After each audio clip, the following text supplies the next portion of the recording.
Né? Então vamos lá. Olá, pessoal! Ao vivo! Estamos ao vivo. Boa noite! Sejam muito bem-vindos aqui ao nosso canal. Essa live hoje vai ser... Bom, eu sempre falo que é sensacional, porque realmente eu só tenho convidados muito especiais, então não tem como não ser sensacional. Aqui embaixo eu tenho Natécia Persegoni, nutricionista, especialista em obesidade, ainda é mineira, que tem um humor assim fantástico, que eu adoro. Ontem a gente ficou quantas horas no telefone? Sei lá, 2? 2 horas e um pouquinho. Algumas horas. Priscila Machado, atleta, nutricionista, farmacêutica, mãe, esposa, essa mulher multi-inteligente, sensacional. Então, hoje vai ser sensacional, não tem como não ser. E aí, pessoal, chamem seus amigos, estamos ao vivo agora no YouTube, no Facebook, e para você que está no YouTube, se inscreva no canal do Rio Health Nutrition, clica naquele sininho, porque aí você vai receber todas as novidades automaticamente, vai ser o primeiro a saber do que vai acontecer. E você que está aqui no Facebook, chame os amigos, que hoje a gente vai falar de longevidade. Como que você, nutricionista, pode tanto trabalhar a sua própria saúde, pensando na sua longevidade, qualidade de vida, como também quais as ações, os insights que você vai poder fazer com seus pacientes no consultório. Então, chame os amigos, venham participar, façam perguntas, que vai ser muito produtivo com essas duas profissionais. Natécia, eu gostaria que você se apresentasse, fale do seu trabalho, do seu laboratório de pesquisa, conta um pouquinho de você, enquanto o pessoal vai entrando. Tá bom. Boa noite, pessoal. Boa noite, meninas. É um prazer estar aqui, né? Muito obrigada pelo convite aí, Lu. Então, eu sou nutricionista, trabalho com obesidade desde sempre, fiz tudo na área acadêmica com obesidade, mestrado, doutorado, os 2 pós-doc, mais recentemente uma pós-graduação, e eu gosto muito de trabalhar com obesidade, mas apesar de ser da área acadêmica, né, eu sempre tive muita prática clínica, sempre tive consultório, tive 12 anos de consultório particular, e a gente tem hoje, Luciana, não é um laboratório, é um ambulatório. A gente tem um ambulatório de atendimento a indivíduos obesos, onde a gente faz aí mais ou menos uns 300 atendimentos por ano, essa é a média, e é um ambulatório multidisciplinar. Nós temos colegas da endocrinologia, nós temos colegas da psicologia, da educação física, e temos o grupo da nutrição, e a gente coordena, né, todo esse ambulatório aí. E é isso, a gente trabalha com isso, a gente gosta disso, a gente palestra no Brasil inteiro sobre isso. E mais recentemente eu desenvolvi uma metodologia, que é a metodologia do emagrecimento por fases, né? E aí é toda uma metodologia para que o indivíduo emagreça e não engorde mais. E tem tudo a ver com longevidade, né? Acho que é por isso esse tema, né? Então vamos conversar um pouquinho aí sobre o peso corporal interferindo aí na longevidade, o que a gente pode fazer para melhorar. Isso aí. Priscila, querida, se apresenta, nova farmacêutica.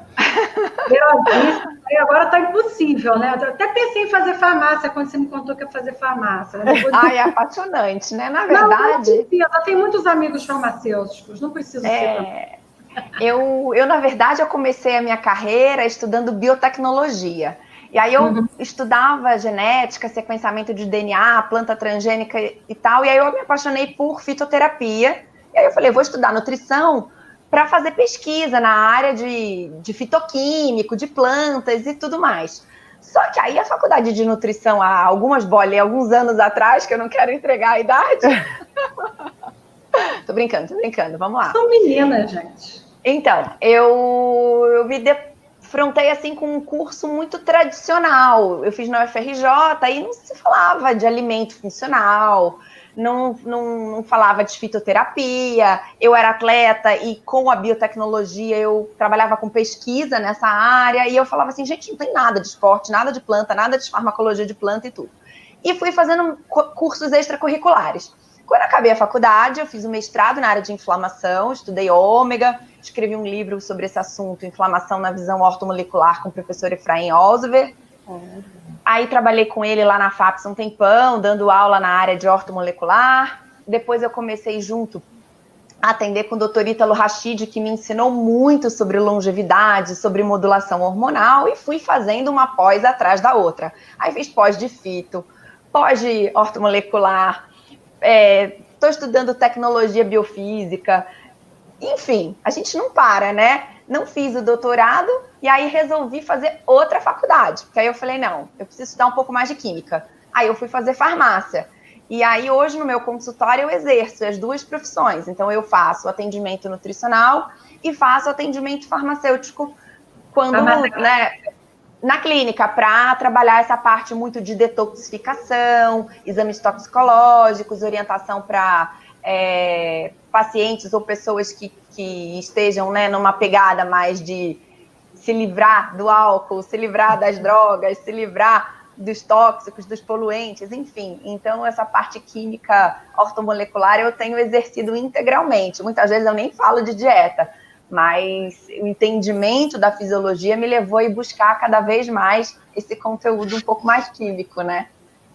Então é isso. Maravilha, 2 estrelas aqui da área da saúde. Então, pessoal, deixa eu contar uma coisa para vocês. Já vou fazer a primeira pergunta.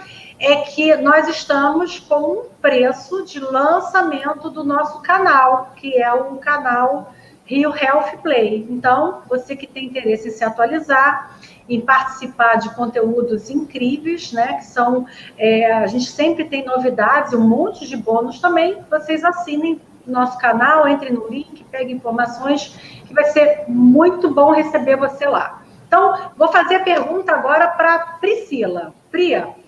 Doutora Priya, a partir dos 30 anos, você tem uma degeneração natural, né, do cérebro, né? Então, uma atrofia, enfim, a gente já começa a envelhecer. O envelhecimento ele não chega aos 80. O processo de envelhecimento ele começa bem cedo até, né? Então, com esse processo natural, né, do envelhecimento, a gente tem consequências ruins na qualidade de vida, né, podendo preceder algum tipo de doença crônica, neurodegenerativa. Então, na sua opinião, como nutricionista com prática clínica, também como estudiosa, né, a Priscila lançou um livro agora sobre o assunto também, quais seriam os alimentos, por exemplo, o nutricionista, ele faz a anamnese do paciente, certo? Ou o médico, quem fica trabalhar com clínica.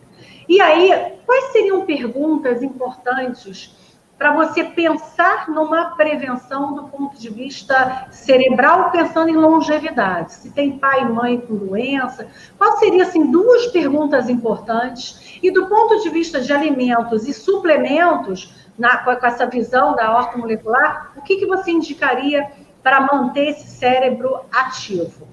E Olha, assim, acho que 2 perguntas é muito pouco, né? Mas vamos lá. O que a gente precisa pensar nessa parte de neurodegeneração, de neuroinflamação, que, na verdade, assim, o cérebro, ele é um órgão que depende muito de oxigênio. Então, a vascularização, a microcirculação, essa parte toda de oxigenação e de uso é importante. Então, a primeira coisa que depois a gente pode falar um pouquinho mais, é essa questão da alimentação regular e mantendo o nutriente aporte suficiente para o cérebro, para manter as sinapses e a função energética dele, ele poder produzir ATP, poder ter a sua atividade intrínseca de energia, de poder fazer, né, cognição.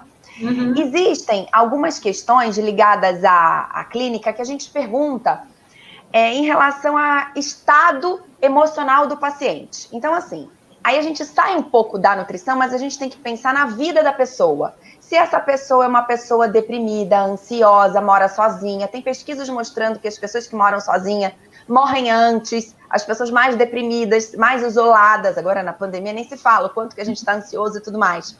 Então, tem características emocionais que tem a ver com a questão dos neurotransmissores, da nutrição cerebral, do aporte, aquela questão da tontura, da inflamação, da enxaqueca. Aí a gente pode depois falar sobre o jejum, o quanto que a pessoa efetivamente tem a potência, né, das sinapses e do raciocínio em função da manutenção da nutrição celular do neurônio. do cérebro. E aí, assim, as metas e desafios intelectuais que a pessoa manda para o cérebro ao longo da vida vão fazer diferença na terceira, na quarta idade. Então, o esporte, a nutrição sem gordura saturada, uma nutrição com bastante antioxidante, plantas e fitoquímicos que tenham esse poder de desinflamar, cuidar do intestino, tudo isso vai ajudar o cérebro. Começar do cérebro é um ponto power de complexo, mas a gente precisa pensar nos desafios, primeiro, intelectuais que aquela pessoa está tendo para fazer sinapse e cognição e manter essa plasticidade neuronal. Maravilha. Natércia, vou perguntar, a gente vai falar muito de jejum aqui, que a Priscila até falou. Eu até ontem conversei com você, né, sobre jejum. A gente sabe que Sim. O jejum ele tem aplicações, mas mais que o jejum, do ponto de vista de estudos, do que você tem visto, e para como o nutricionista deve pensar também em longevidade, por exemplo, eu tenho 53 anos. Então, hoje, qual é o meu foco?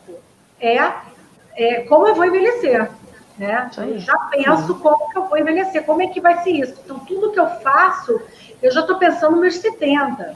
Então, vamos pensar num paciente como eu, o que você vê realmente que tem embasamento? O jejum, esse jejum intermitente que a gente vê aí para emagrecer, para isso, para aquilo, eu falo que, eu não tem problema, eu respeito tudo. Mas meu paciente não é paciente para jejum, a não ser o jejum fisiológico da noite. É isso aí. Aí tudo eu bem. penso igual. Né? Mas, Natércia, me fala você, que, né, com certeza você está bem atualizada nesse assunto, sobre o jejum. Para o emagrecimento, eu quero que você fale também do processo, todo esse processo inflamatório, como é que o nutricionista recebe o paciente obeso, como é que eu penso nesse paciente para longevidade, quais seriam ações assertivas, e também vou perguntar para você, jejum intermitente, protocolos ou restrição calórica? O que seria mais interessante para a longevidade, o que de fato a gente tem comprovação que funciona? Além da genética individual. São muitas perguntas, né? Vamos lá. É muita. Para explorar vocês. Bom, o que a gente sabe é que a restrição calórica, tá? Não estou falando de jejum, mas a restrição calórica é um potente estimulante de sirtuína. Né? Sirtuínas, que são proteínas, né? Vamos colocar assim, de proteção ao DNA, não é bem isso, mas para resumir para quem está ouvindo para a gente, proteção ao DNA. Então, quando você estimula a sirtuína, você não só reduz risco de carcinogênese, né? Mas você também aumenta a longevidade. Só que aí, vamos lá. Isso se sabe há muitos anos. O que se pergunta é, qual é a restrição calórica? Né? Então, assim, que restrição calórica? Porque também existem estudos que mostram que quando você faz uma restrição muito exagerada, o efeito também não é bom. Então, que tipo de restrição calórica é essa? E o pessoal já extrapolou para o jejum, né? Porque não existe estudo falando que o jejum aumenta a longevidade. Existe estudo falando que a restrição calórica aumenta a longevidade.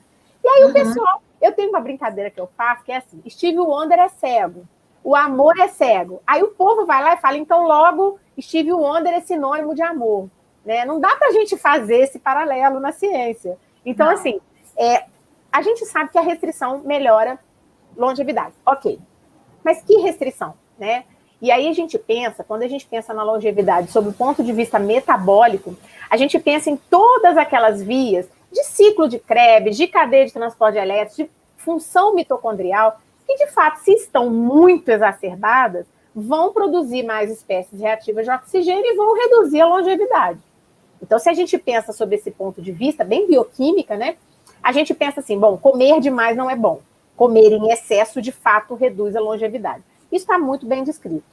Só que aí, na nutrição, a gente tem estratégias que podem simular ou que podem gerar um estímulo de sirtuína sem necessariamente precisar ser uma restrição muito grande. Então, a gente tem, por exemplo, o resveratrol, que a gente sabe que faz um estímulo muito grande de sirtuína. E nós temos fontes alimentares, né? Recentemente, eu participei de uma banca... Exatamente. Recentemente, eu participei de uma banca de defesa de doutorado e a menina comparou suco de uva, resveratrol suplementado e vinho. E os melhores desfechos foram com o suco de uva, em primeiro lugar, depois o suplemento, em segundo lugar, e o vinho, em terceiro lugar. Então, quer dizer, é resveratrol... Alguns anos atrás... era vinho. Era o vinho. Mas é porque a ciência vai avançando. Vai avançando. O que a gente sabe? O resveratrol, ele tem uma melhor biodisponibilidade no álcool. Só que na verdade, né, hoje em dia se discute que ele não tem uma melhor biodisponibilidade, ele tem uma melhor bioacessibilidade, que é diferente, né? Então, assim, a absorção pode até ser maior, mas vale a pena você prescrever álcool? Eu digo que não vale. Porque o álcool também, né? Porque o álcool também reduz longevidade, aumenta a inflamação, aumenta a produção de espécies reativas. O crime não compensa, né? Então, não é isso? Com certeza. Assim, gente, uma coisa é o paciente chegar para mim e falar: olha, doutor, eu preciso beber final de semana, o que é melhor, cerveja ou vinho? Eu vou dizer vinho, óbvio. Claro. Né? Mas outra coisa sou eu colocar na minha prescrição assim, 1 cálice de vinho por dia. Isso eu não faço. Isso eu não vou fazer. Porque também isso é estimular consumo de álcool diário, vai contra os meus princípios. É isso aí. Tá? Então, né, a gente precisa pensar também assim. Penso igual, eu acho que é isso aí. Que bom. Então, assim, e o jejum, né, nessa história toda aí, na verdade, a gente não tem nenhuma comprovação de que o jejum aumente a longevidade. O que o jejum faz, e aí depende muito do protocolo de jejum, eu e a Lu já conversamos muito sobre isso, porque, assim, 8 horas de sono é jejum. Então, eu posso considerar que 8 horas de sono é um jejum. Eu tenho jejum de 12 horas, eu tenho jejum de 14, de 16, de 18, de 36, né? Existem milhares de protocolos. Muitos protocolos desses vêm de questões religiosas, né? E as pessoas falam, eu fiquei, sei lá, 24 horas sem comer, e aí eu tive os meus pensamentos clareados, eu consegui me conectar melhor. Pode até ser, porque, na verdade, você estimula menos rotas bioquímicas da metabolização de nutrientes. Pode ser. Mas, assim, é difícil dizer se o jejum é bom ou ruim. Eu sempre fico no meio do caminho. Eu não gosto de falar nem que é bom nem que é ruim. Porque eu acho que, assim, é para quem, é para quê, em que situação, né? Por exemplo, para o emagrecimento, Lu, já respondendo o que você me perguntou, não existe nenhuma vantagem do jejum sobre a restrição calórica contínua. Então, assim, se o meu paciente consumir de 3 em 3 horas, e se ele fizer o jejum, eu consigo um emagrecimento semelhante. Eu não tenho uma vantagem do jejum sobre os outros métodos. Ainda tem o risco do paciente não aprender a comer, né? Sim, mas aí depende de como você faz isso.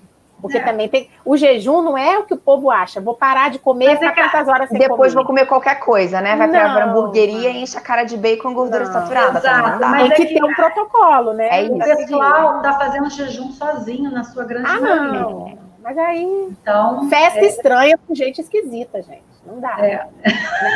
Não, e aí tem uma outra coisa, né? Que é assim... É ótimo, gente. Ô Lu, mas tem uma coisa também que é a questão endócrina. Se a pessoa tem quadros hipoglicêmicos, se ela tem uma hipodrenia, se ela tem uma questão dismórfica ou tem um transtorno de autoimagem, enfim, são pessoas que o jejum é contraindicado. Ela vai piorar o quadro de saúde dela. A pessoa não pode simplesmente fazer um jejum sem saber como está o padrão hormonal, a função tiroidiana, como que vai funcionar esse organismo. Sim. Então, assim, sai fazendo um jejum, a Deus dará, eu vou ficar 16 horas, aí treina pra caramba de manhã, ou sai pra pedalar, um alto risco de acidente, eu questiono. Com certeza, que você é atleta, tem essa experiência. Eu sou assim, eu escuto tudo, né? A gente está no meio de eventos, pós-graduação, então você tem um radar, mas assim, na minha prática clínica, eu só faço aquilo que eu escutei, elaborei, e aí você, nutricionista, você profissional, faça isso também. Estude bioquímica, fisiologia, fisiopatologia, farmacologia, a gente tem que estudar também. Por quê? Somente assim, inclusive psicologia também, psiquiatria, a gente tem que entender um pouquinho. Parte neuroendócrina, porque somente assim você vai poder escutar uma onda, né? Uma novidade, raciocinar, decupar isso, não serve para mim, não vou prescrever, não vou fazer, porque o outro está dizendo que é bom. Só que para aquele meu paciente ali na minha frente, eu tenho certeza absoluta, baseado naquilo que eu aprendi, que não vai ser bom para ele. Eu vou falar por mim. Toda vez que eu faço jejum para fazer exame de sangue, eu passo o dia com fome. Uma fome. Que não é todo mundo que consegue. E outra. A minha fome não acaba. Eu fico comer. É uma coisa esquisita que acontece comigo. Então, assim, eu não sou uma pessoa que eu sou compulsiva. Eu gosto de comer. Não escolhi nutrição à toa. Eu gosto de comer, cozinho bem, óbvio. Eu sou aquela que senta. Eu não preciso ter fome para comer, mas eu tenho total consciência disso. Tamo junto. Então, tamo junto, é isso aí. Como é que funciona o meu mesolímbico? O meu sistema mesolímbico, ele curte certas coisas, eu sei exatamente, senão eu estaria obesa, porque eu tenho genética para obesidade. Então, eu acho que é muito importante a gente ter a capacidade de decupar as informações e ter uma prescrição assertiva. Eu te interrompi, Nartércia, conclui. Não, na verdade, só o que eu ia dizer é que, assim, tudo, né? Eu concordo muito com essa sua visão. Eu também eu já estou com 44 anos e eu não quero ficar aquelas velhas dinossauras, ainda mais professora de federal, né? Aquela dinossauro que não fala nada novo. Não, eu quero saber todas as novidades, eu quero ser a professora atualizada, entendeu? Isso é meta de vida, né? Eu não quero ficar aquelas velhinhas falando mal das novidades, não. Então, o que eu faço? Toda vez que aparece uma novidade, eu vou estudar. Eu vou estudar, ver o que tem.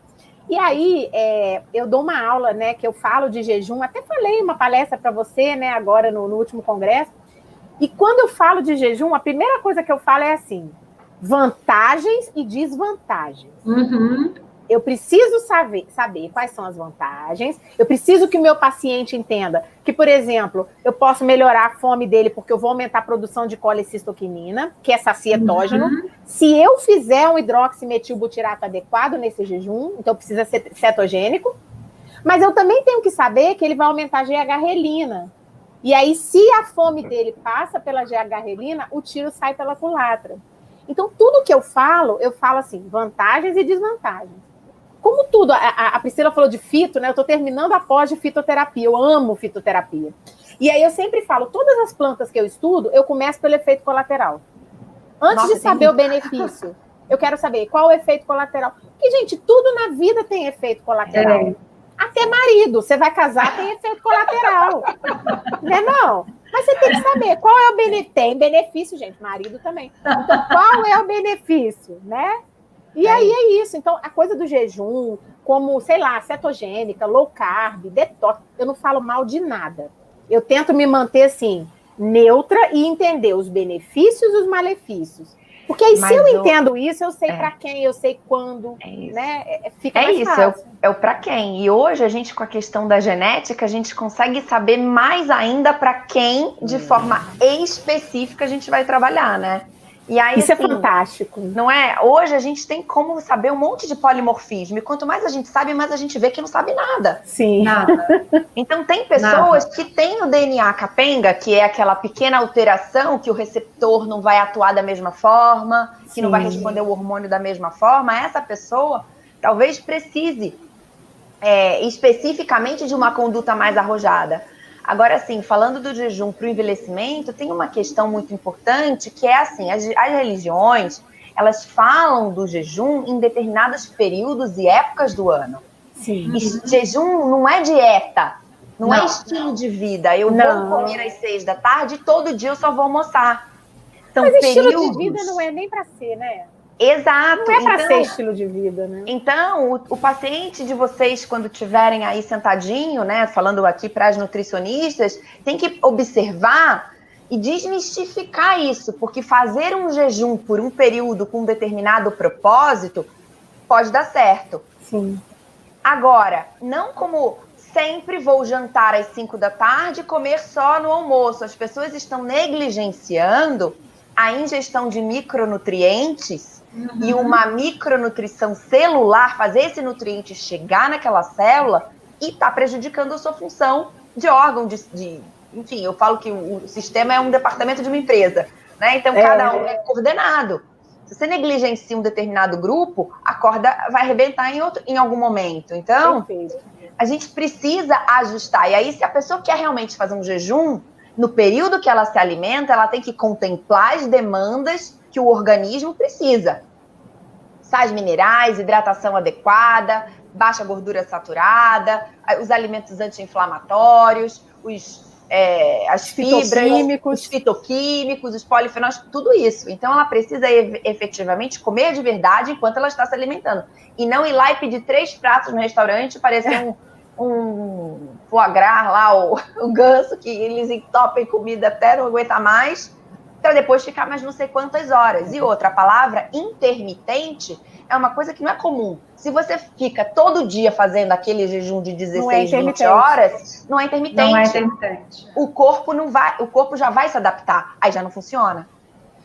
Já não vai ter propósito. Uma outra pergunta aqui, Priscila. A gente está falando, então, falamos do jejum, e aí logo vocês falaram em cetose, logo veio a pergunta aqui. A cetose pode prejudicar atividades cerebrais? Olha, então, depende do padrão hormonal de cada um. Tem cérebros e tem padrões genéticos de pessoas que funcionam melhor com baixa ingestão de carboidratos. Então, assim, tem hoje testes de DNA específicos para ver isso. De cabeça eu nem sei o nome dos genes, mas existe, tem pessoas até que se adaptam com dietas carnívoras específicas, que não respondem a carboidrato de verdade e precisam da cetogênica. E tem pessoas que o padrão genético delas, elas respondem por 20, 15 dias. Depois disso, ela começa a ter questões mais de hiperatividade, de estímulo elétrico, mudança do padrão de onda, e aí ela começa a ter muito problema de funcionamento cerebral. E me fala o seguinte, hoje eu fui ler, né, vi uma palavrinha que eu não conhecia, proteína cloto, é assim que fala? C-L-O-T-H-O. Escreve aí, pessoal. K-L-O-T-H-O. Então, o Laboratório de Neurofarmacologia Molecular do Instituto de Ciências Biomédicas da USP, sob a liderança do professor Scavone, acho que esse é o nome dele, fizeram uma pesquisa sobre essa proteína. E aí eles descobriram, assim, vários benefícios na relação dessa proteína com prevenção de, enfim, dessas doenças neurodegenerativas. Me fala um pouquinho, Priscila, você já conhece sobre essa proteína? Na verdade, é assim, ó, essa proteína, ela é estudada desde 97, tá? E aí, ela foi chamada como proteína da longevidade de uma forma bem simplista. Ela tem uma ação interessante que é a seguinte.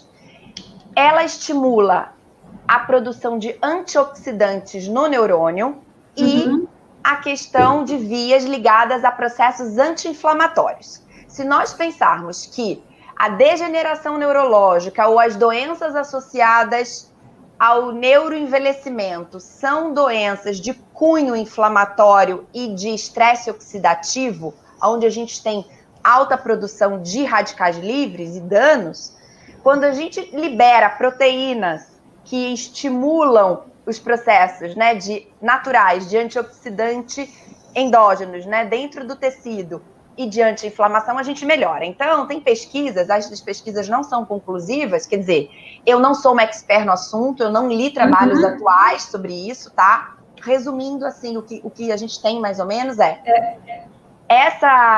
quando a gente envelhece, a gente tem neuroinflamação e estresse oxidativo e baixos níveis de cloto. Quando a gente está bem do cérebro, a gente tem altos níveis de cloto. Então, a pergunta, que agora tem que ser pesquisada em humanos, né? Tem essa proteína tem ação em outras coisas, mas no cérebro, o trabalho é com cobaia. Então, aí a gente não sabe se quem nasceu primeiro, ovo ou galinha, se é a queda da cloto que permite a neurodegeneração, ou se é, né, a produção dela que protege você do neuroenvelhecimento. E aí a função dela principal é que aí ela coordena um pouco os astrócitos e os neurônios. Os astrócitos, eles têm uma função resumida de filtrar, assim, pegar um pouco tudo que está no sangue, organizar e mandar para o neurônio. Então, essa interconexão de metabólitos, de substâncias entre o astrócito e o neurônio permite o equilíbrio das vias metabólicas, lá da mitocôndria, do lactato, do piruvato, do acetil-CoA produzindo lipídio, para o neurônio se manter. Então, a cloto está envolvida com esses processos de sinalização bioquímica para a manutenção da produção de energia entre o astrócito e o neurônio. Até onde eu sei, até onde eu li, estão aí as pesquisas. Se saiu coisa muito mais atual, a porca e o parafuso, aí desculpa. Já... Porque ciência é assim, né? Um dia uma coisa, amanhã é outra. Isso. E Naté, você me fala o seguinte, o cortisol, né? Hoje a gente vive, um estressado contínuo, né? E, inclusive, o jejum também, ele pode aumentar também o cortisol, né? Mas tudo bem, eu não vou nem por esse lado. Vou falar do cortisol interferindo nessa neuroinflamação, nesse processo neurológico,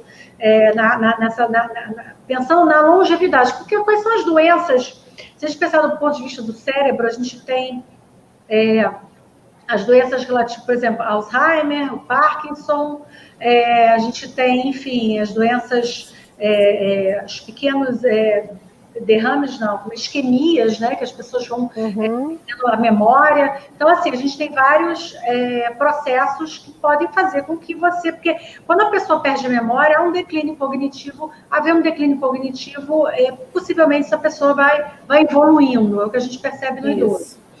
Então, como é que você, como nutricionista, pensando em longevidade... Quais são as ações interessantes em consultório para a gente estar modulando o cortisol desse paciente? Então, na verdade, Lu, o cortisol, ele tem mais um problema ainda, né? Que além do que você está falando, que ele, na verdade, estimula uma enzima que vai degradar o triptofano, né?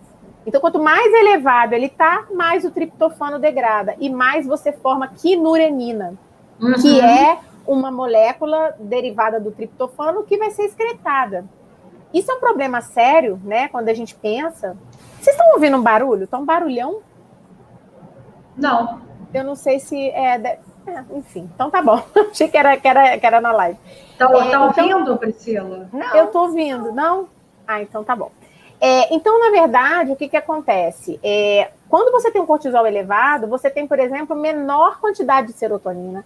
Você atrapalha muito a questão da dopamina. Então, por exemplo, na área que eu trabalho, você pode ir muito para a questão da fome hedônica, da compulsão alimentar, né? Que é o que a gente vê. As pessoas com cortisol muito elevado querendo alimentos muito específicos. Não é nem doce, mas alimentos que a gente chama de palatáveis, né? Que são aqueles que geralmente têm muita gordura, muito carboidrato. Gordura e carboidrato misturado não tem como ficar ruim, fica um trem gostoso. E a pessoa só quer comer aquilo ali. E as indústrias sabem muito disso, né? Os alimentos ultraprocessados são riquíssimos em óleo de palma junto com açúcar, por exemplo, xarope de glicose, que é justamente essa mistura, né, palatável. E aí, sob o ponto de vista nutricional, a gente precisa combater isso, porque cortisol elevado, maior inflamação. Maior inflamação, como a Priscila está falando, a gente tem aí várias questões cerebrais danificadas, né? Então, eu trabalharia com, primeiro, uma dieta anti-inflamatória, e aí a gente poderia ficar conversando muito tempo sobre isso. E, além disso, também, a questão para modular o cortisol, alguns alimentos que a gente pode entrar. Então, a gente pode entrar com abacate, que tem o beta-citosterol, né, que auxilia. Os alimentos que contêm antioxidantes de uma maneira geral. Então, assim, algumas ervas, especiarias. Tem muito estudo já com tomilho. Tomilho tem muita coisa com tomilho para cortisol. E também para microbiota, né? Tem muita coisa com o cacau. O cacau, né? O ideal é que ele fosse orgânico. Então, o cacau é muito interessante para modular cortisol. E alguns fitoterápicos, né? Eu sou fã dos fitoterápicos para modular cortisol, porque eu acho que é o que mais modula. Então, você tem rodiola rósea, você tem ashwagandha, você tem milhares aí de fitos que a gente sabe que tem que ficar trocando, porque não dá para ficar usando sempre o mesmo, né? Qual a importância, Pri? Você é farmacêutica, qual a importância? Ela falou um ponto muito importante, que as pessoas imaginam, os próprios profissionais da área, que fitoterapia é plantinha, só que medicamentos são feitos dessa plantinha. E essas plantinhas passam por um processo de bioativação do fígado, Sim. né? Sim. E que isso pode acarretar algum problema quando mal prescrito. E até você falou um ponto muito importante, que só fala isso quem estuda fitoterapia. Essa coisa do rodízio. Tem pessoas que estão... Sabe, eu fico apavorada com o quê? É isso que eu ia falar, o tempo inteiro, a mesma coisa. Não é só isso, não. Fitoterapia de uso agudo, gente. Não é de uso crônico. E esses chazinhos prontos... Eu vejo nutricionistas prescrevendo isso, com 10 ervas ao mesmo tempo. Então, precisa. Tá na moda, inclusive, viu, Lu? Tem chá aí que tá na moda. Eu queria colocar 3 pontos aqui. O primeiro é a origem e a certificação da matéria-prima. Se vocês entrarem no site da Anvisa, lá da Vigilância Sanitária e tudo, tem lá pelo de rato aprovado em não sei quantas nanogramas por 100 gramas, miligramas, enfim, nem sei exatamente o valor. É um absurdo isso no Brasil hoje. Você ter até na parte de tecnologia de alimentos, pode ter não sei quanto de pelo de rato e molho de tomate. Sabe assim? É uma coisa que para mim não... É complicado. Não desce. Então, assim, fitoterapia pode ser feita com a planta in natura, pode ser feita com o chá medicinal, pode ser feita com a administração de tinturas, extratos, e aí tem prescrições da forma, né, farmacêutica específica para cada caso, adequado ao paciente e à via que a gente vai escolher. A gente pode usar plantas anti-inflamatórias e extratos até em gel de ultrassom para tratar uma lesão, enfim. Então, primeiro é a certificação dessa matéria-prima, uma planta de origem certificada, boa qualidade, de preferência orgânica sem metal tóxico, porque você tomar um chá de uma planta que veio cheio de fungo, cheio de parasita, cheio de toxina, você vai prejudicar mais ainda a sua biota intestinal. E aí já não é uma flora saudável, a gente está falando uma fauna, tem tudo ali, né? É um outro assunto. Então, a gente tem que tomar cuidado da onde vem. Então, quem vai comprar ou prescrever planta? Farmácias específicas que trabalhem com isso, que façam rastreamento da matéria-prima. Isso é o primeiro ponto. 2, não fazer uso sem a prescrição por um profissional competente. Então, a automedicação, ela é perigosa e existem plantas que interagem com medicamentos específicos, principalmente aqueles pacientes que tomam fármacos psicotrópicos, que são os tarja pretas, não podem usar plantas muito sedativas, como valeriana, camomila. Por exemplo, tem plantas que não podem ser utilizadas por gestantes. Então, existe aí, para isso, o conselho exige uma determinada formação para a prescrição de plantas medicinais, né? Então, para isso, a gente tem que estar sempre estudando e se atualizando. É difícil decorar? A gente tem que estar o tempo todo se atualizando. Então, esse é o segundo ponto. Prática. Na verdade, a prática faz você já saber, quando você tem a formação e você tem a prática, isso que eu falo com os alunos, não é hoje que você vai aprender tudo, você vai aprender praticando, estudando, obviamente, mas criando seus protocolos. Sei lá, azia, má digestão, eu vou usar essas plantas. Com o tempo, isso aí, você fazer grupinhos para ação e testar aquilo que você gosta, que Exato. Você tem mais certeza. E o terceiro ponto é que usar a planta, o chá ou a tintura é um pouquinho diferente do extrato, do princípio ativo específico isolado.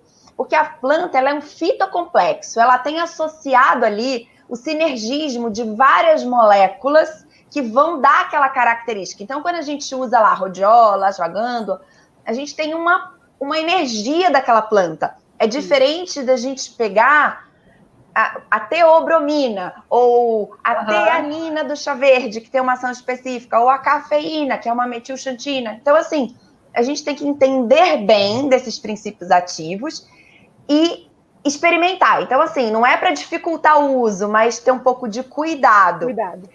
E aí, para a gente só responder essa questão do cortisol e de plantas nessa área, emoções tóxicas também atrapalham a função da adrenal. Então, quando nós somos felizes, leves, quando a gente tem uma percepção do mundo, a gente tem uma conexão entre o eixo hipotálamo, hipófise, pineal, né, tireoide, adrenal, a gente tem um equilíbrio. Então, às vezes, não adianta a gente pensar só em, eu vou baixar o meu cortisol, eu vou tonificar o meu rim, eu vou tonificar a minha glândula. E a pessoa rumina pensamentos negativos, ela é uma pessoa que tem uma visão do mundo e ela precisa de ajuda. Então, a gente precisa valorizar a nossa vida social, porque isso estimula, cultivar bons relacionamentos, ver o copo mais cheio do que vazio, trabalhar o controle do estresse todos os dias. Então, nós, nutricionistas, precisamos também, quando prescrever o plano alimentar ou a suplementação, saber se isso cabe no bolso, cabe na rotina, para não deixar esse cliente mais estressado, sem horas de sono, para ter que preparar o suco, para ter que preparar a comida, para ter que preparar a refeição, ainda gastar uma fortuna com um monte de suplemento. Então, antes de mais nada, a gente precisa entender quem é aquele ser psicossocial que está ali na nossa frente, para que a gente adeque a prescrição. E não sair canetando tudo que é o melhor que a gente acha o tempo inteiro para o paciente. Então, assim, às vezes você cuidar da longevidade, do envelhecimento, do estresse oxidativo, do cortisol, que é um hormônio que está na gênese de tudo isso, às vezes conversando com o teu paciente e organizando, falando, não, tudo bem, vamos mudar essa refeição? Vamos começar só com isso aqui? Vamos tomar uma água de qualidade? Então, equilibrar antes de tudo, o ser, eu acho que é um pouco isso, assim, quando eu falo de estresse, eu acho que a gente tem que ter cuidado com a rotina, Ô Priscila, e você falou, só complementar, porque eu achei fantástica essa fala. Eu achei fantástica, porque é uma coisa que eu sempre brinco, nas minhas aulas tem assim, tem inveja do coleguinha e envelhece, o povo morre de rir, né, e eu falo, eu tô falando sério, né, para de olhar a vida do outro, olha para a sua, né, em tempos de rede social, a gente sempre acha que a vida do outro é melhor, e é tudo mentira, tudo, né, fake, as pessoas todas sofrem, todas têm problemas, e todo mundo tem que tentar levar isso na melhor forma possível. E uma coisa que você falou, que eu acho que é importante, apesar de não ser da nossa competência, mas eu vejo muito isso acontecer com os pacientes que chegam para mim, é a questão da atividade física.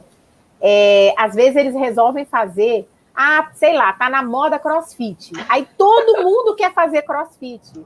E às vezes aquilo é um ponto de estresse para aquela pessoa. É isso aí. Né? Eu fazendo crossfit, caí do caixote 2 vezes, desisti. Falei, meu negócio não é crossfit, eu gosto de dançar. Então eu vou fazer dança. Eu vou fazer coisa que tenha música, porque é isso que me faz feliz.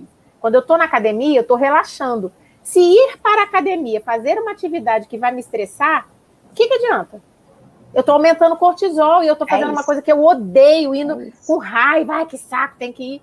Né? Então, eu acho que isso que você falou é muito importante. Assim. A gente precisa trazer para a nossa vida coisas boas, coisas que tenham significado para a gente, que nos façam felizes, porque é o que eu falo, é você modular o cortisol pela causa e não pela consequência. Né? E a nutricionista não pode ser responsável por mais uma dieta, mais um gasto e um estresse. Não, a gente tem que trabalhar com a mudança. Na verdade, a gente tem que trazer o paciente para junto, né, daquilo que a gente está propondo a ele, e obviamente tem que estar dentro da realidade dele. Então, agora, um dos pilares da longevidade é a felicidade, né? Exatamente. Você sabe que eu já ouvi, só para finalizar, eu já ouvi paciente falando assim, eu vim aqui, doutora, mas assim, é porque eu decidi, porque eu ficava muito na dúvida, ou eu era feliz ou eu fazia dieta, aí eu decidi fazer dieta. Aí eu falei, como assim? E aí, esse mesmo paciente depois fala, nossa, eu tô adorando, né, essa dieta. A gente ainda fala a palavra dieta e eu tenho combatido isso porque isso fica a dieta é o que você come ao longo de um dia, mas as pessoas acham que dieta é uma coisa ruim, que vai fazer mal, que vai ser penoso. E esse mesmo paciente falar comigo, nossa, doutora, eu tô comendo muito mais do que eu comia antes. Eu tô comendo muito melhor, eu tô muito mais feliz, eu aprendi, eu conheci alimentos que eu nem sabia que existiam, que são gostosos. Isso é a maior recompensa, né? Não é fazer o paciente sair cortando tudo que ele gosta, mas ensinar a comer, né? Mostrar que existem outras possibilidades e que são tão gostosas quanto, né? Agora, Priscila, do ponto de vista da longevidade, já vou pensar aqui em pacientes idosos, existe alguma diferença na prescrição de suplementos? O que a gente tem que focar mais? Digo, antioxidantes, né? Toda aquela modulação que a gente faz. Porque, vamos lá, o intestino do idoso, a gente tem que... basta alimentação... Lu, esse Clostridium difficile.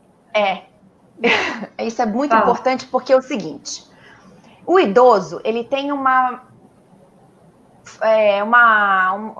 perda de função gastrointestinal ao longo da vida. Então, em geral, as pessoas da terceira e da quarta idade têm um comprometimento da via, né, do tubo gastrointestinal digestivo comprometido.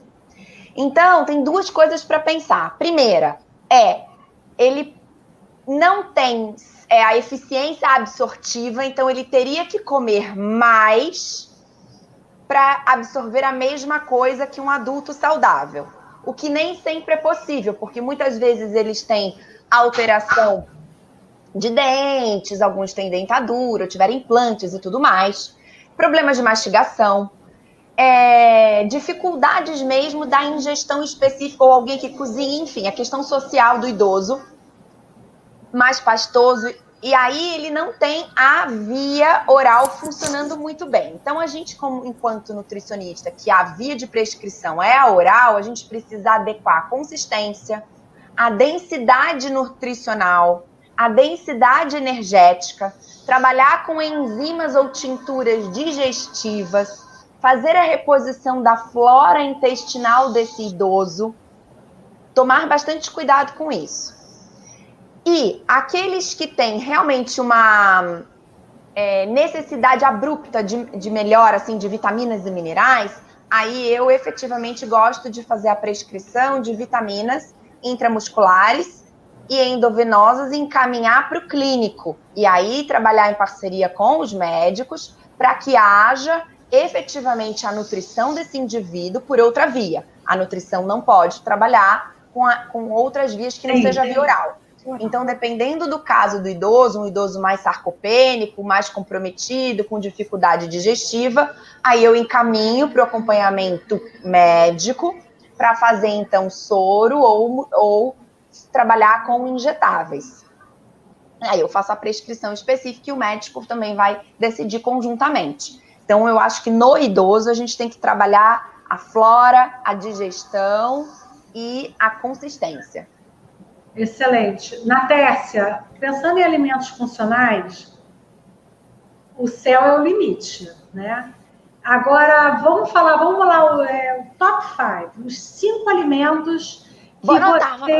Nossa! Vamos anotar. Receita. Não, vamos fazer o seguinte, você está montando uma dieta para mim. Eu estou estressada, já estou na pré-menopausa, eu tenho acloridria, eu sou complicada, eu tenho colo irritável também. O que mais que eu tenho? Acho que eu fiquei por aí, né? Mas aí complicou, né? Porque aí tem um monte de alimento funcional que eu já não vou colocar. Pois é, mas vamos pensar o seguinte, a minha memória, eu tenho esquecido, não é que eu estou sem memória, mas hoje eu percebo que eu esqueço mais, que eu preciso me concentrar mais. Vai mudando, a gente vai mudando o nosso metabolismo, a gente tem que ter consciência disso. Mas o que você acha que seria fundamental para eu ingerir no café da manhã? Porque a outra coisa importante também quando a gente fala em compostos bioativos, né, em todas essas moléculas maravilhosas e fantásticas, a gente tem que entender que elas têm meia vida no organismo. Né? Isso a gente aprende muito na ortomolecular. Na cronobiologia. E também, essa coisa do tempo que aquele antioxidante, né, que aquela substância vai estar fazendo alguma atividade no nosso organismo. Porque as pessoas acham que vão comer uma salada no almoço e acabou, ela está antioxidada. Né? E não está. Então, eu entendo que a gente precisa o dia inteiro. Então, o que seria interessante estar no meu café da manhã, no almoço, no lanche, no jantar, enfim. Ao longo do dia, esses 5 alimentos que vão ter propriedades funcionais, pensando na saúde e longevidade, obviamente. Vou te falar os que eu mais gosto, tá? Aqueles, assim, quando eu atendo os pacientes mais carentes e eu falo, caramba, ele não vai poder comprar tudo que eu quero. Então, quais que a gente não pode deixar de colocar? Azeite, um azeite de excelente qualidade, extra virgem, que tem uma validade de pelo menos até 1 ano, né, de validade. A gente sabe que o azeite, quanto mais jovem, melhor. de preferência daquela azeitona pictual, que é a que tem mais fitoquímicos. Eu explico isso do vidro âmbar, né? Então, azeite a gente Como sabe é que escreve essa azeitona? Pictual é Pictual. Eu vou anotar também. Pictual. É a azeitona que tem mais compostos fenólicos, tá? Pela forma de cultivo dela e tal. Então, assim, o azeite extra virgem, primeira prensagem, né? Deixa eu colocar aqui, olha. Escreve. Pictual. Pronto. Escrevi errado? O pessoal vai receber aí. Pictual. Tá. Essa azeitona tem muitos fitoquímicos. E a azeitona, gente, está implicada em muitas modulações. Olha lá, apareceu na telinha. Que bonitinho. Ela é rica, escreve, acrescenta aí a direção, rica em compostos fenólicos. Azeitona pictual. E a boa notícia é que a maior parte dos azeites que a gente tem para comprar no Brasil são das azeitonas pictual. Então, não é uma coisa difícil de encontrar. Tá? Só tomar o cuidado de comprar o azeite no primeiro ano de validade, porque ele vai ter mais compostos fenólicos.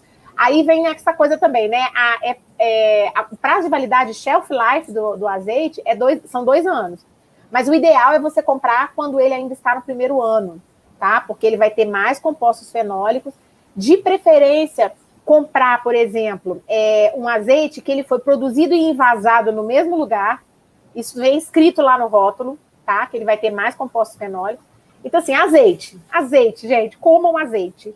Façam comida com azeite, eu como pão com azeite. Inundar de azeite, eu como azeite. Pão com azeite. Já estou gostando dessa dieta, doutora. Muito bom. Eu estou notando.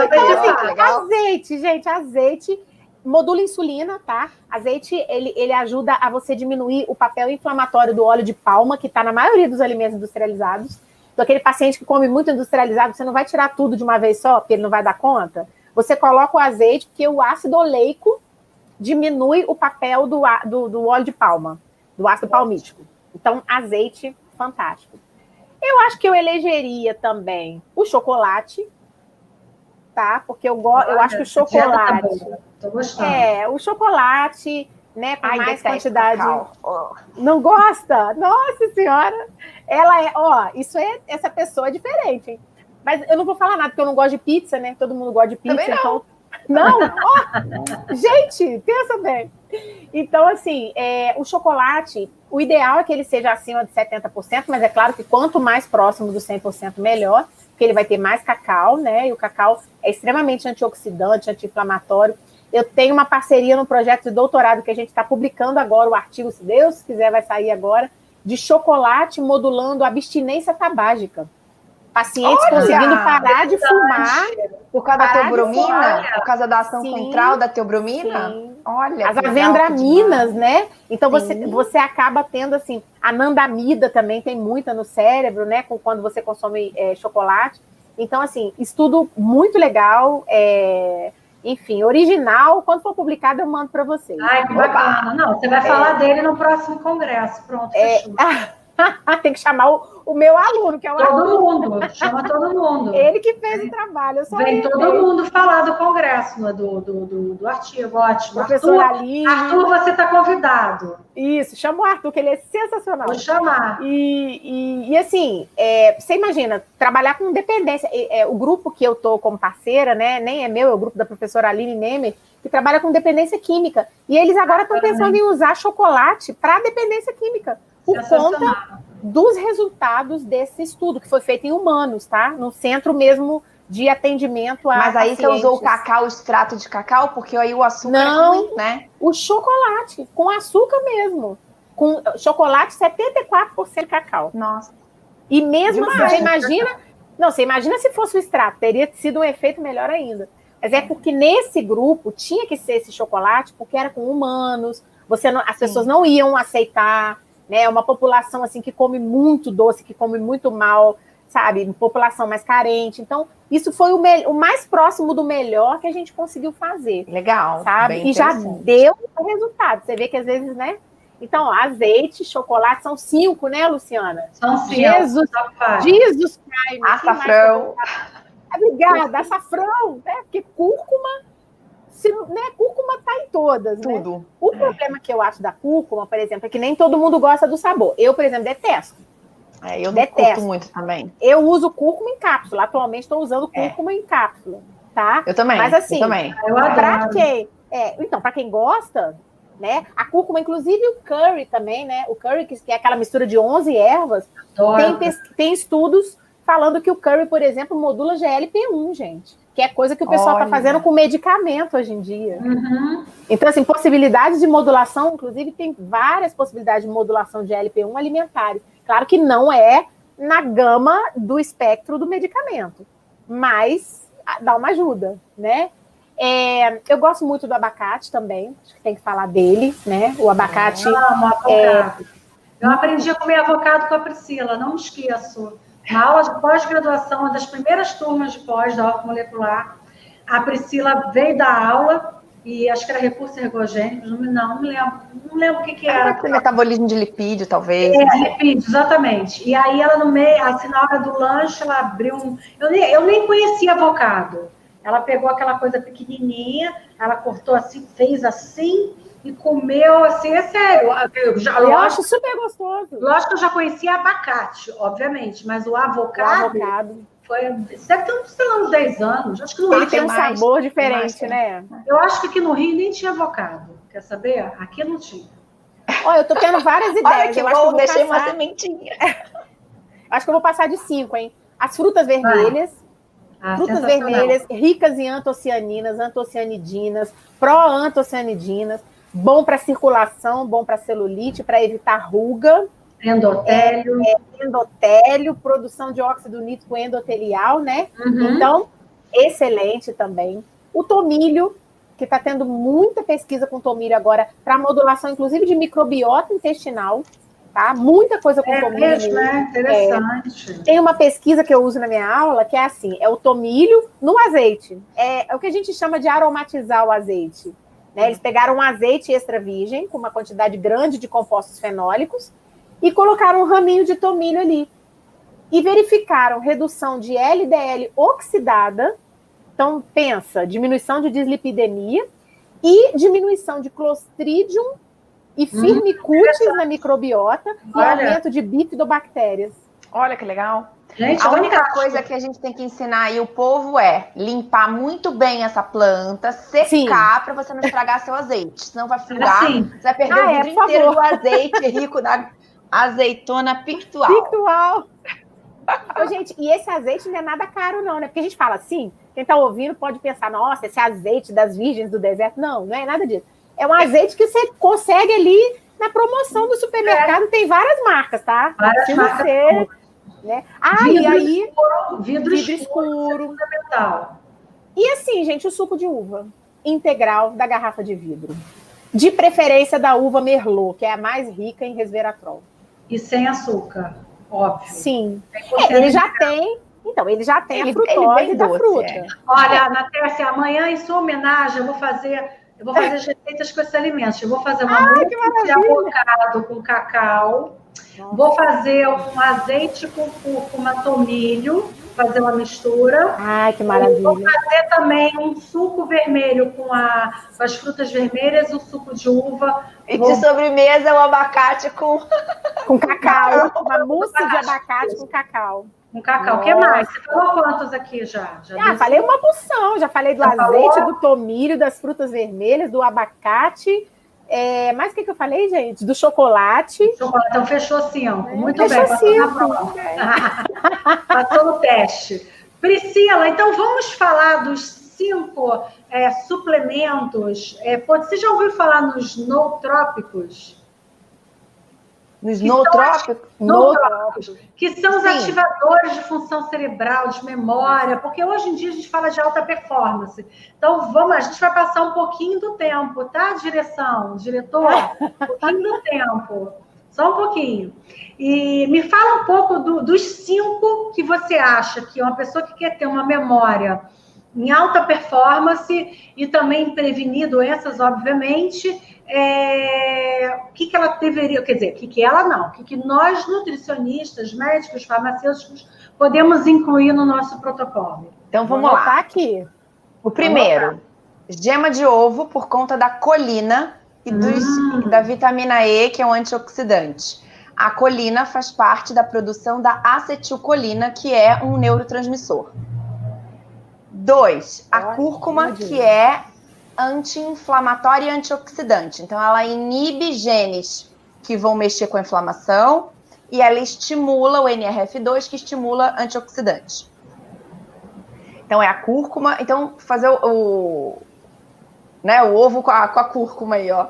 Sensacional, vai ter mais receita. Amanhã eu vou escutar lá e vou fazer as receitas. Aí não é produzir, é diminuir. Aí eu entraria com a restrição da pimenta caiena e da pimenta preta. Por quê? Olha. A pimenta de caiena, ela inibe as enzimas de fase 2.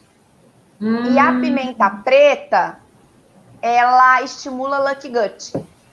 E aí tem a questão... Que está sendo estimulado o consumo para aumentar a absorção da cúrcuma. Mas aí usa a pimenta branca e a pimenta rosa. Tá. Sim, outras pimentas. Tá. Então, eu mudaria assim, eu usaria as pimentas, usaria a cúrcuma, usaria a gema de ovo, os ômegas, que é a minha grande paixão, né? Eu faria a reposição de DHA para todo mundo, porque o ômega ajuda a mielinização. E aí o quinto, para o cérebro, suplemento, assim, eu usaria também o resveratrol, que tem um apelo antioxidante importante. Além disso, a gente tem, né, quercetina, vinpocetina, aí tem vários, né, nutrientes moduladores da questão cognitiva, mas eu usaria esses que são os mais fáceis. Priscila, quanto de DHA que você acha legal para o cérebro, para a função cerebral? Olha, então, os trabalhos variam de 500 miligramas até 5. 5 a gente usa muito para asmático. Junto com aspartato de magnésio, mas enfim. O DHA, você poderia fazer 500 miligramas 3 vezes ao dia, fracionado. Isso para função cerebral, né? E a gente consegue ele isolado? Não, né? Sempre consegue. Já tem totalmente isolado. Consegue. Hoje em dia já tem empresas certificadas, sem metal tóxico, sem nada. Tem umas marcas ótimas hoje em dia. Tem. E é muito, e assim, e aí eu que gosto muito de falar da detoxificação, eu não vejo longevidade sem desintoxicar verdadeiramente. Detoxificação não é fazer protocolo isolado de suco de maçã com XYZ, não é só tomar suco de maçã com couve e limão, não é só, né, a gente, né, enfim, falar, vou parar de tomar. Tem que fazer quilação, né? Tem que quilar, tem que tirar metal tóxico de verdade, tem que tirar solvente, tem que tirar bichinhos ruins. A gente precisa começar limpando de verdade. Eu tenho todo um protocolo de desintoxicação que levam 3 meses, tem toda uma etapa para ser feita, para trabalhar isso. Só daí, a partir de 2 meses é que eu entro com probiótico, só para você ter uma ideia. E eu começo com alimento orgânico. Nossa, adorei! Eu então, falo assim, muito isso. Eu desenvolvi um protocolo. E assim, dentro disso, tem a orientação de uma água de boa qualidade, a pessoa ter um filtro, não ficar tomando água de garrafa PET. Então, assim... São várias atitudes para poder realmente intoxicar, não é só tomar suco de couve. Exatamente, que é o que eu abordo no livro. Então, eu falo um pouquinho da água, eu falo da nossa responsabilidade com plástico no meio ambiente, eu falo das questões inflamatórias. A gente precisa cuidar do açúcar, dos agentes desglicantes. Então, assim, a gente tem toda uma etapa. Então, a pessoa frita tudo em imersão, numa panela de péssima qualidade. Vai gastar um monte com suplemento primeiro? Não. Peraí.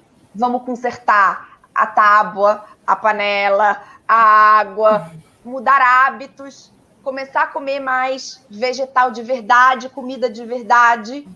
Depois a gente vai suplementando. Então, a gente vai fazendo assim, né? Exatamente. Então, assim, a pessoa está muito carente, suplemento e mudança. A pessoa conseguiu fazer a mudança, a gente vai diminuindo o custo e o gasto com esse suplemento.